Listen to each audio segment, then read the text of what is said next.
पंचतंत्र का तीसरा भाग की प्रथम कहानी हम आपके सामने लेकर उपस्थित हुए हैं। दक्षिण देश में महिलारोप्य नाम का एक बहुत सुंदर नगर था।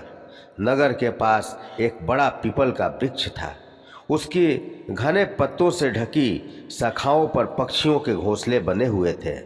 उन्हीं में से कुछ घोंसलों में कौओं के बहुत से परिवार रहते थे।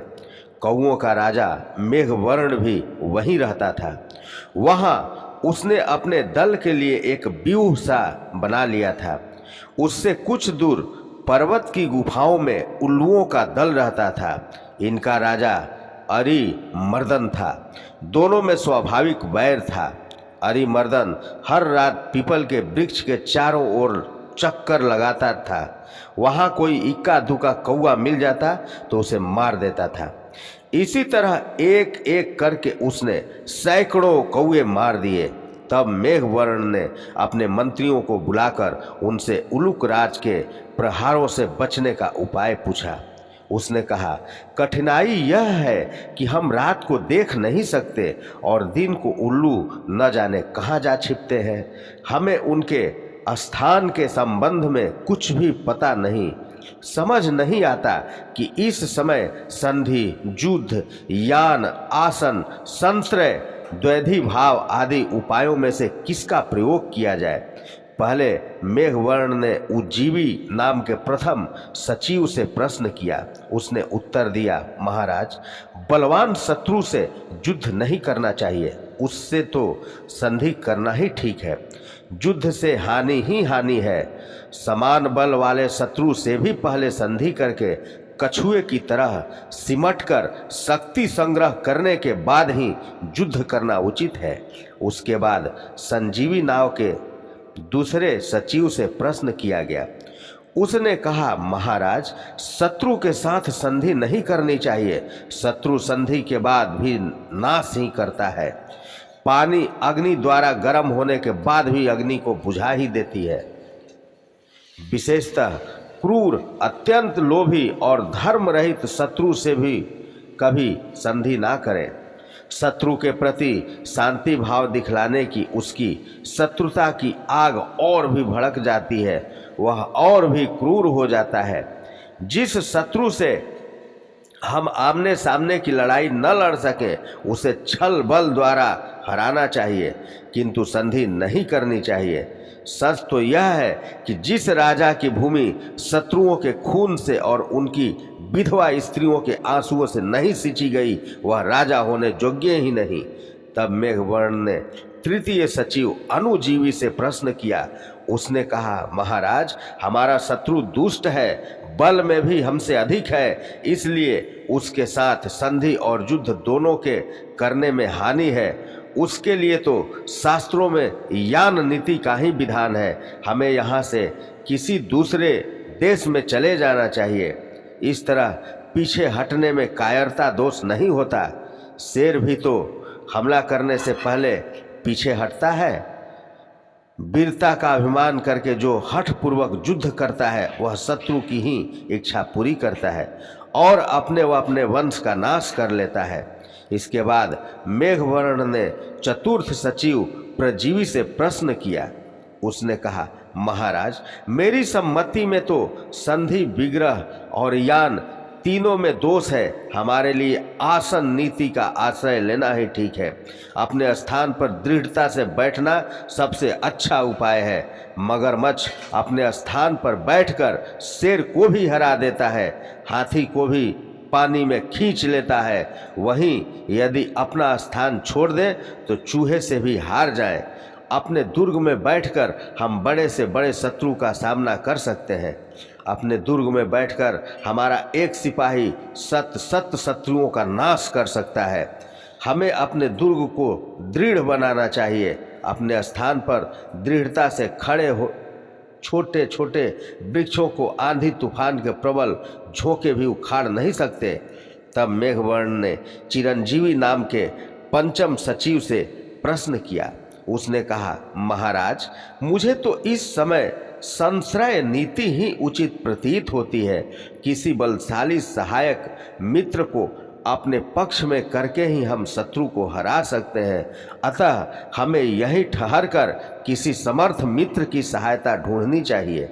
यदि एक समर्थ मित्र न मिले तो अनेक छोटे छोटे मित्रों की सहायता भी हमारे पक्ष को सबल बना सकती है। छोटे छोटे तिनकों से गुथी हुई रस्सी भी इतनी मजबूत बन जाती है कि हाथी को जकड़कर बांध लेती है। पांचों मंत्रियों से सलाह लेने के बाद वायसराज मेघवर्ण अपने वंशागत बूढ़े सचिव स्थिर जीवी के पास गया। उसे प्रणाम करके वह बोला, श्रीमान, मेरे सभी मंत्री मुझे जुदा जुदा राय दे रहे हैं, आप उनकी सलाहें सुनकर अपना निर्णय दीजिए। स्थिर जीवी ने उत्तर दिया, वत्स, सभी मंत्रियों ने अपनी अपनी बुद्धि के अनुसार ठीक ही मंत्रणा दी है।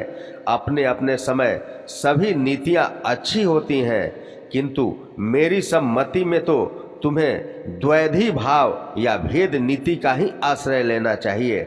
उचित यह है कि पहले हम संधि द्वारा शत्रु में अपने लिए विश्वास पैदा कर लें, किंतु शत्रु पर विश्वास न करें। संधि करके युद्ध की तैयारी करते रहें, तैयारी पूरी होने पर युद्ध कर दें। संधि काल में हमें शत्रु के निर्बल स्थलों का पता लगाते रहना चाहिए।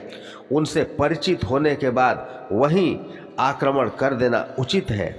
मेघवर्ण ने कहा, आपका कहना निसंदेह सत्य है, किंतु शत्रु का निर्बल स्थल किस तरह देखा जाए?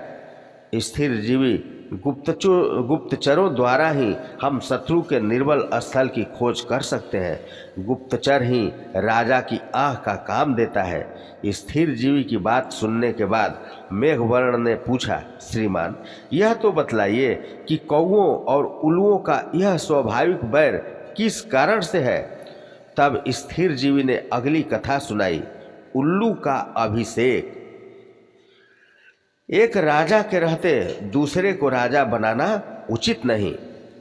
एक बार हंस, तोता, बगुला, कोयल, चातक, कबूतर, उल्लू आदि सब पक्षियों ने सभा करके यह सलाह की कि उनका राजा वैनतेय केवल वासुदेव भगवान की भक्ति में लगा रहता है, व्याधों से उनकी रक्षा का कोई उपाय नहीं करता, इसलिए पक्षियों का कोई अन्य राजा चुन लिया जाए। कई दिनों की बैठक के बाद सब ने एक सम्मति से सर्वांग सुंदर उल्लू को राजा चुना। अभिषेक की तैयारियां होने लगीं। विविध तीर्थों से पवित्र जल मंगाया गया। सिंहासन पर रत्न जड़े गए, स्वर्ण घट भरे गए। मंगल पाठ शुरू हो गया। ब्राह्मणों ने वेद पाठ शुरू कर दिया। नर्तकियों ने नृत्य की तैयारी कर ली। उलूकराज राज सिंहासन पर बैठने ही वाले थे कि कहीं से एक कौवा आ गया। कौवे ने सोचा, यह समारोह कैसा, यह उत्सव किस लिए? पक्षियों ने भी कौवे को देखा तो आश्चर्य में पड़ गए। उसे तो किसी ने बुलाया ही नहीं था। फिर भी उन्होंने सुन रखा था कि कौवा सबसे चतुर कूट राजनीतिज्ञ पक्षी है, इसलिए उससे मंत्रणा करने के लिए सब पक्षी उसके चारों ओर इकट्ठे हो गए। उलूकराज के राज्याभिषेक की बात सुनकर कौवे ने हंसते हुए कहा, यह चुनाव ठीक नहीं हुआ। मोर, हंस, कोयल, सारस, चक्रवाक, सुक आदि सुंदर पक्षियों के रहते दीवांध उल्लू और टेढ़ी नाक वाले अप्रियदर्शी पक्षी को राजा बनाना उचित नहीं है। वह स्वभाव से ही रौद्र है और कटुभाषी है। फिर अभी तो वैनतेय राजा बैठा है। एक राजा के रहते दूसरे को राज्यासन देना विनाशक है। पृथ्वी पर एक ही सूर्य होता है, वही अपनी आभा से सारे संसार को प्रकाशित कर देता है। एक से अधिक सूर्य होने पर प्रलय हो जाती है। प्रलय में बहुत से सूर्य निकल आते हैं, उनसे संसार में विपत्ति ही आती है, कल्याण नहीं होता है। राजा एक ही होता है, उसके नाम कीर्तन से ही काम बन जाते हैं। चंद्रमा के नाम से ही खरगोशों ने हाथियों से छुटकारा पाया था। पक्षियों ने पूछा, यह कैसे? कौवे ने तब खरगोश और हाथी की यह कहानी सुनाई।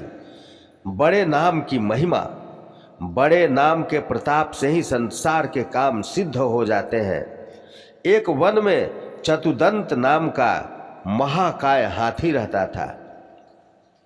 वह अपने हाथी दल का मुखिया था।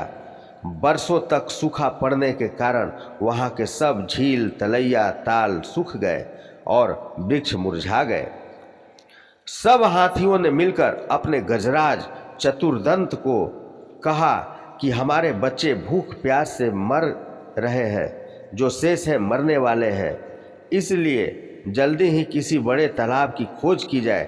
बहुत देर सोचने के बाद चतुर्दंत ने कहा, मुझे एक तालाब याद आया है।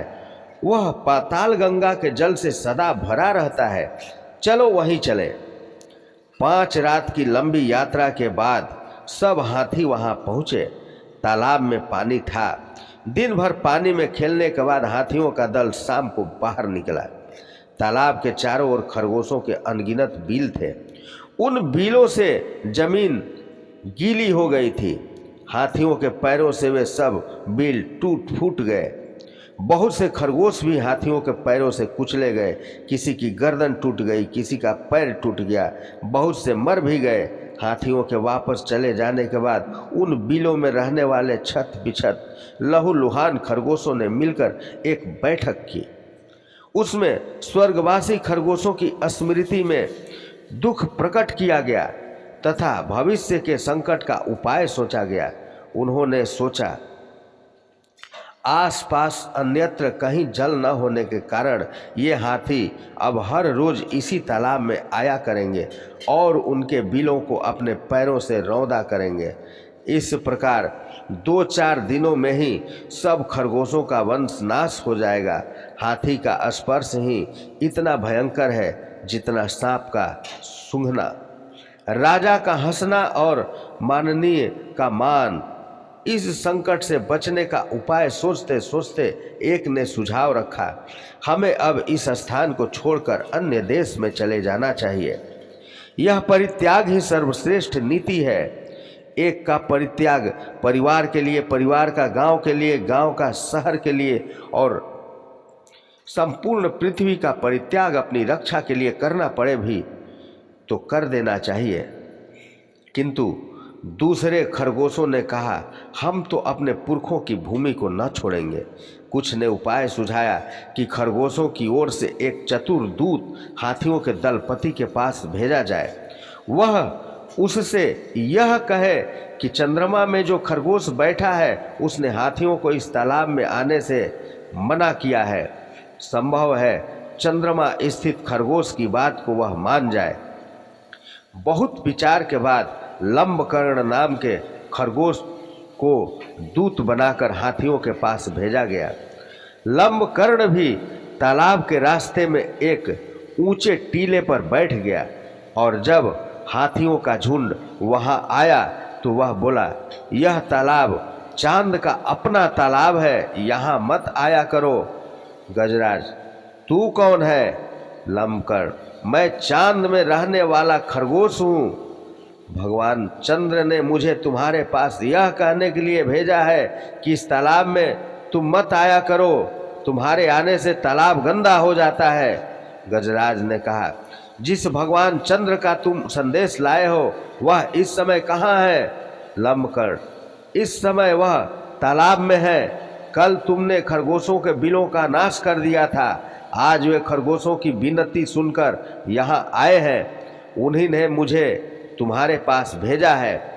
गजराज, ऐसा ही है तो मुझे उनके दर्शन करा दो, मैं उन्हें प्रणाम करके वापस चला जाऊंगा। लंबकर्ण अकेले गजराज को लेकर तालाब के किनारे पर ले गया। तालाब में चांद की छाया पड़ रही थी। गजराज ने उसे ही चांद समझकर प्रणाम किया और पीछे लौट पड़ा।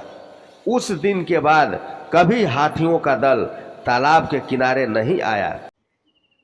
कहानी समाप्त होने के बाद कौवे ने फिर कहा, यदि तुम उल्लू जैसे नीच, आलसी, कायर, व्यसनी और पीठ पीछे कटुभाषी पक्षी को राजा बनाओगे तो कपिंजल तीतर की तरह नष्ट हो जाओगे। पक्षियों ने पूछा, वह कैसे? कौए ने कहा, सुनो,